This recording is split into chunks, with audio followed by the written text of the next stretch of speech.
Labas rytas. Graži diena, 15 laipsnių šilumos 8 ryto. Manau, kad bus karšta diena. Koks dienos planas? Dienos planas yra duoti truputį dėmesio bulkai.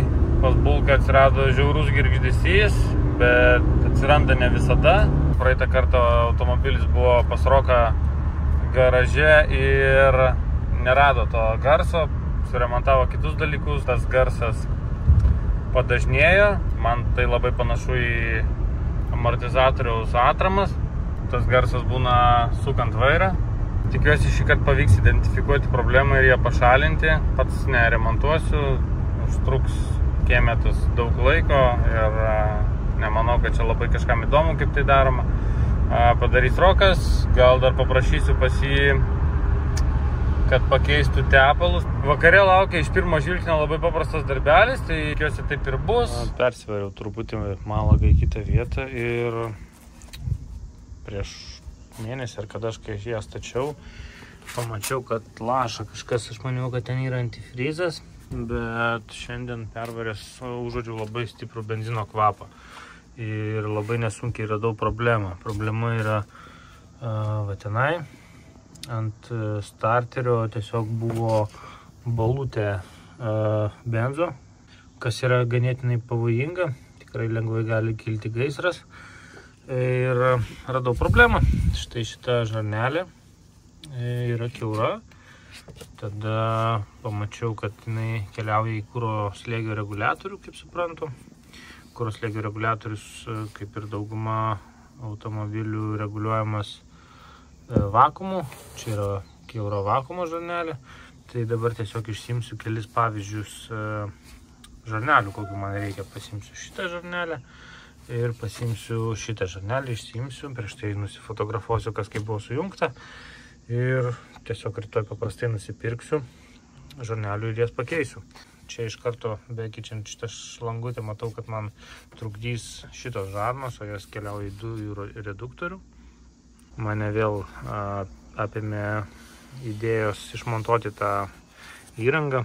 Tai kaip ir matau, kad reikėtų čia keletą varžtų atsukti, tada pasišalintų šitą žarną, nupirkti šitas žarnas tam, kad sujungti kaip buvo, eliminuoti šitas, išimti reduktorių, kažką čia su laidai sutvarkyti, ir kaip ir tvarkingiau atrodys tas variklio skyrius. Bet nežinau, gal dar kol galima pakentėti, kaip ir galima pakentėti, gal ir būna, ant tų dujų jos veikia, ant jų kaip ir galima važiuoti. Bet iš kitos pusės, jeigu aš jas kažkada sugalvosiu išimti, tai geriau dabar išimti. O procedūra tokia, kad galima išsiimti ir nuvažiuoti, pasidaryti ekspertizę. Reikia atlikti ekspertizę, kad dujų įranga yra išmontuota. Tai aišku, kainuoja pinigų, užtrunka laiko.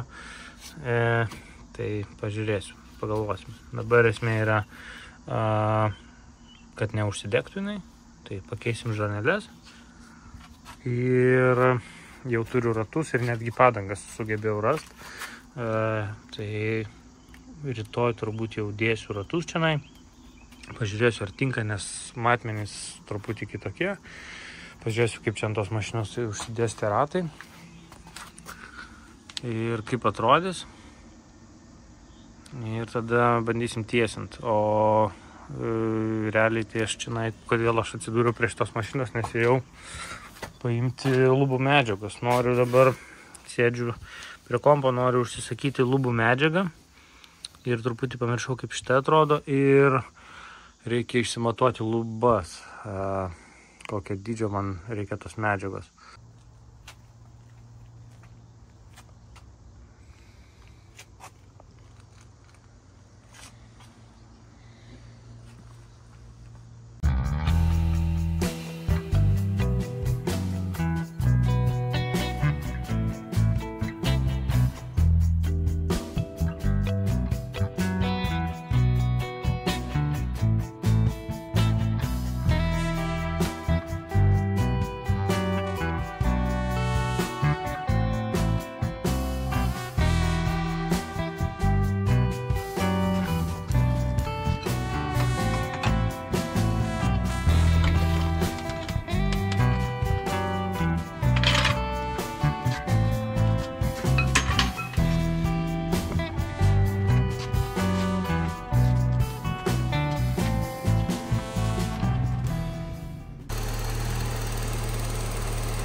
Na štai, kaip keičiau žarnelę, turbūt nelabai kam įdomu, bet pakeičiau kuro žarnelę ir vakuumo žarnelę ir dar va šitą alsuoklį, tikriausiai, alsuoklio žarną. Tai viską nusipirkau detalių parduotuvėje, tiesiog pagal matmenis. Įdomus dalykas, oro filtrą išsėmiau, ant jo yra kodas ir pagal tą kodą nieko nerado, tai ateis laikas keisti oro filtrą, bus įdomu. Vyksta ratų keitimas toks vakarinis. Atsivežiau įrankius iš garažo.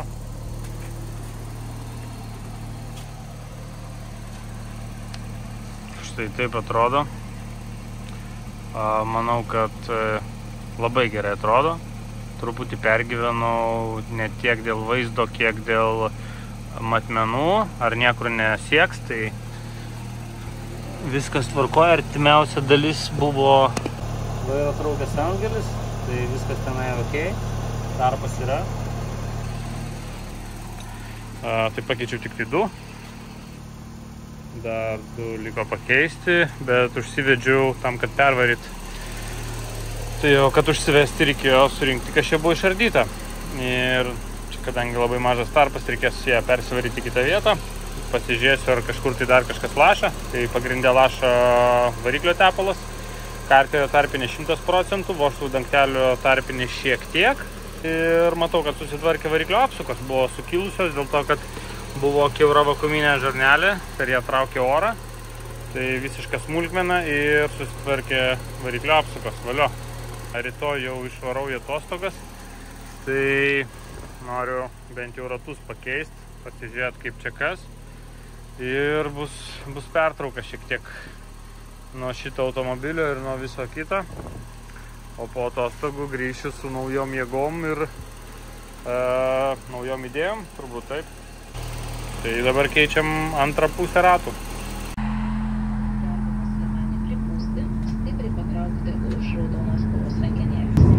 Tolimesniam liemenės oro pripūtimui ar išleidimui naudokite raudoną grindiklį. Taip pat liemenėje yra įtaisyta avarinė švieselė.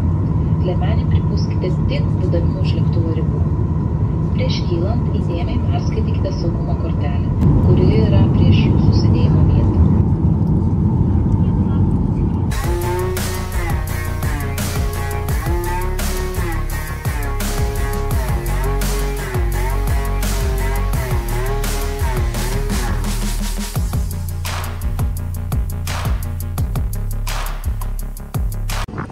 Centrinė Bratislavos stotis. Čia atvažiavom autobusu. Autobuso bilietas iš oro uosto kainavo €60. Nežinau, ar čia tik autobusai, ar čia hibridai kažkokie, nes tas autobusas, jisai gali turėti rūsus ir gali važiuoti taip kaip troleibusas.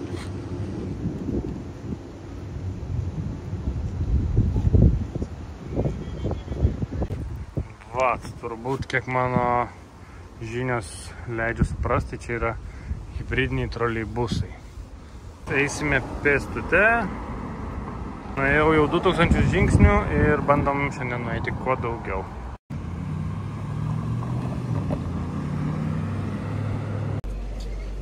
5000 žingsnių, pavalgėm brančą, dabar einam į transporto muziejų Bratislavoje.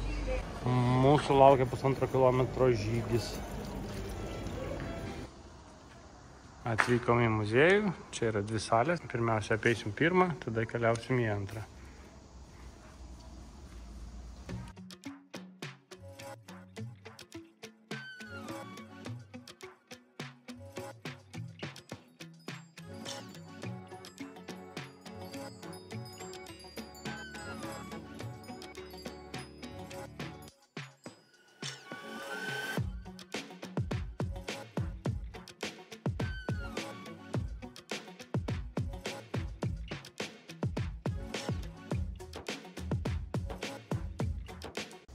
Nu, čia tų laikų A klasės Mersas.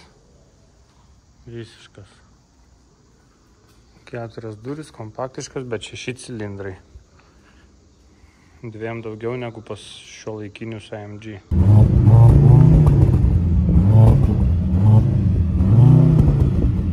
Bottom.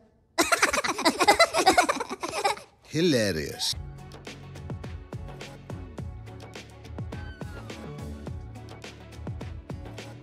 Sport.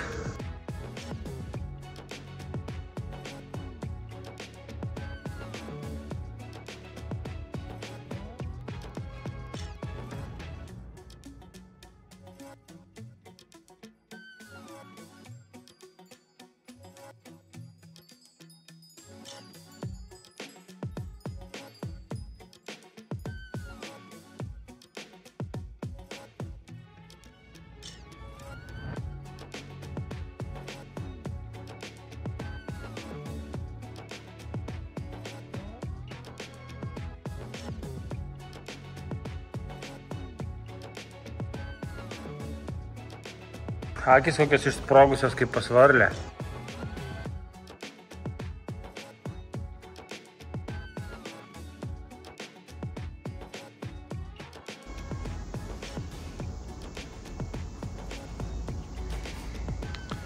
Nemėgstu dviračių transporto priemonių, bet va čia va yra alternatyva man.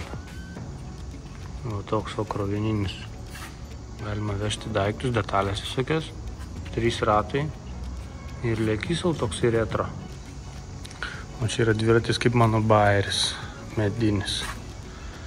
Medinis rėmas, medinis vairas, mediniai pedalai.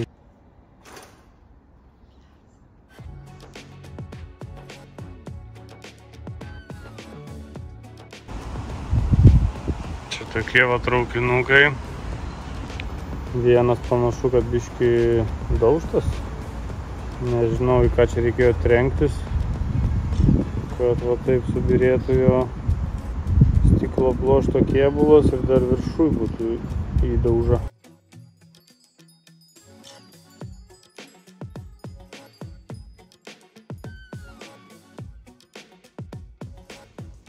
Gaisrinės automobiliai. Modernesni automobiliai bus. Laukiam žalios. Gerai, einam.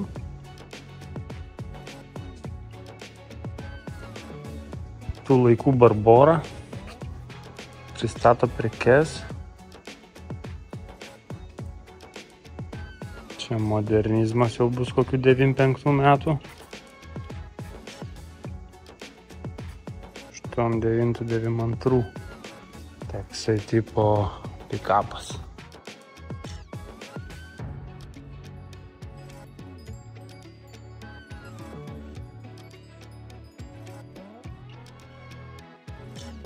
TAZ 1500.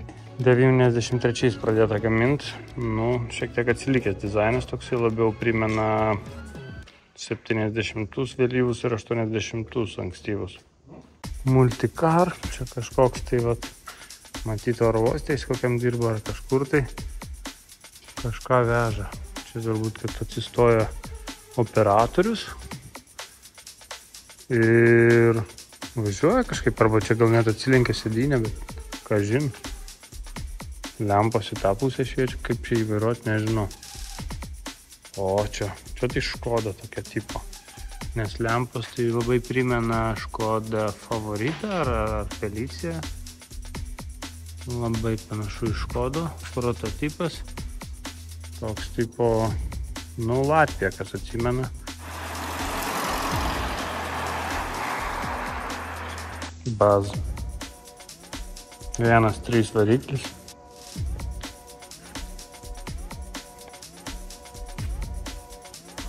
Čia truputį jau faceliftinis modelis. Jau toks visai užapalintas visas. Ir jis yra 89 metų. Čia 88, nu, skirtumas yra. Čia vėlgi lempos, nežinau, gali būt, kad čia Žigulio kokio.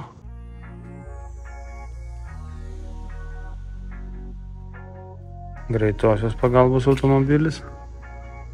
Nu, nieko įspūdingo. Irgi prototipas.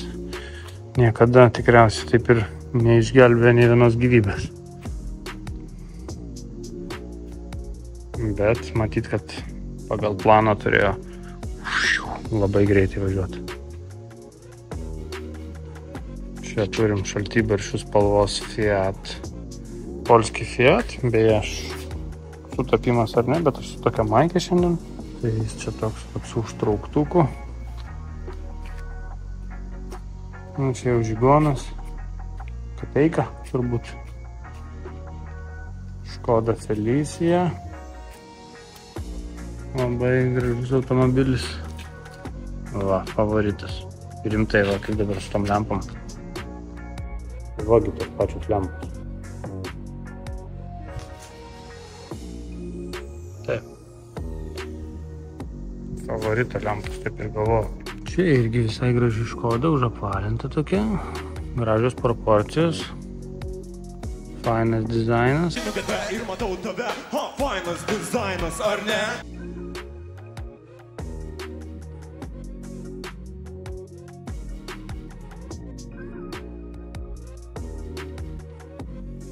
O čia kažkur matytas daiktas. Tai čia taip. Trabantas. Demokratinė Vokietijos Respublika. This is great. Just the three of us. You, me, and this brick wall you built between us. Tai čia kaip gaunasi Rytų Vokietija, taip. O su tokiais nepatikimais brandulėtais važinėdavo. Ir dar turėdavo tokią priekabėlę. Super mažą. Nes buvo super neturtingi ir ką tu ten joje veši, kai tu nieko neturi. Ok, muziejus kainavo 8 eurai. Manau, kad už 8 eurus čia tikrai yra ką pasižiūrėti. Ir paroda dar nesibaigė, žmonių nėra, niekas netrukdo. Žiūrim toliau. Bet jeigu daug ženklų prilinkt, norėčiau ant garažo sienos tai pasidaryti, visai gerai atrodo. Bet reikia, kad būtų skirtingų formų, skirtingų reikšmių ir skirtingų spalvų. Saab 90. 4 cilindrų variklis. Be turbinos. Ir čia toks autoservisas, jie čia turi visokių dalykėlių. Čia Wartburgas. Čia irgi yra Rytų Vokietijos tikriausiai palikimas. German Democratic Republic. Ir ten tikriausiai dar vienas Wartburgas. Turis. Tai kaip Turingas. Universalo kėbulas. Čia yra tų laikų automobilio remonto dirbtuvės. Čia kažkas panašaus yra tų balansavimą, kaip suprantu. Čia kažkokia diagnostikos įranga. Vėl variklis ant stendo. Su pavarų dėžė. Čia pasilogint galima temperatūrą ir apsukas. Tai čia matyti karburatorių reguliavimui labai praverčia. Arba įpurškimo sistemų žiūrint, kas yra. Čia 100% yra žibintų reguliavimo įranga. Taip. Čia jau kažkas modernesnio. Ir anglies monoksidas, bet jau Boschas ir labai modernus. Įrankių dėžė, aš turiu tokią panašią raudoną. Dūmingumo matavimo įranga.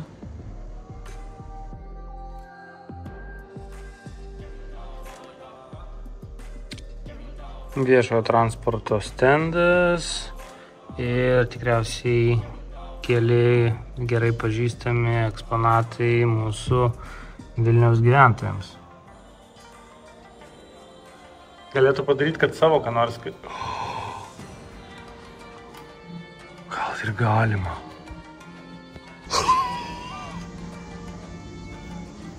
Tuoj viską padarysim. Nu, čia panašu tas pats eksponatas, tik tai lauke. Toks vat multicar. Prie ūkio gali ir praversti. Gali vežti kokią nors anglį, malkas, skaldą, žvyrą. Hydras Twingo tikriausiai priklausė Apple atstovybei kažkada. Arba žmogui, kuris turėjo iPodą. Ir stoglangis, ir mago jau nėra. Karboninis kapotas. Čia Piaggio gal? Įdomus aparatas, ten panašu, kad yra netgi šildymas kažkoks, čia gal kviečiuko ventiliatorius toksai. 400 kubikų beveik užsiveda. Čia Kūrėsi važiuoja. Gali prisikrauti. Aš kaip norėčiau tokias mašinas. Aha, bet turbūt vienvietė, jo. Deja, vienvietė. Nežinau, ar atsidaro.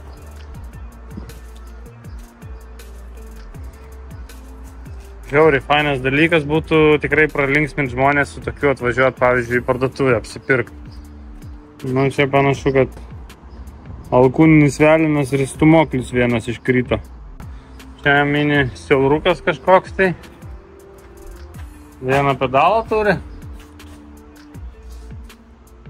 Trūksta variklio galvos.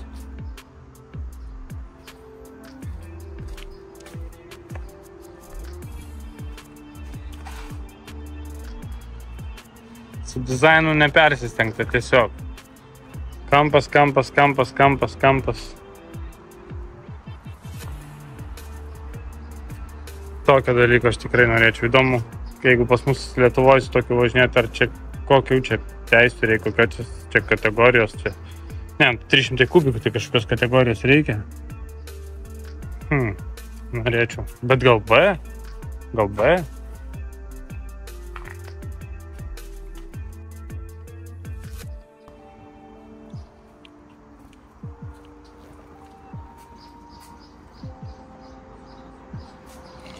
Čia irgi Škoda yra iš tų laikų, kai nebuvo Volkswageno grupės dalimi.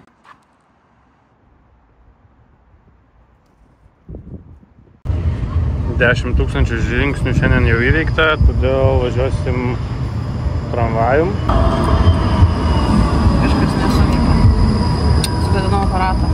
Ten koks senovinis traukinys. Kaip aš norėčiau su juo pralėkti. Įdomu, į kokią šalį čia įsivaro. Ar į kelintus metus. Tai nuvažiuoti į kitą šalį traukiniu už 17 €, manau, kad labai puikus dylas. O, su restiku. O, pavalgyčiau traukinį.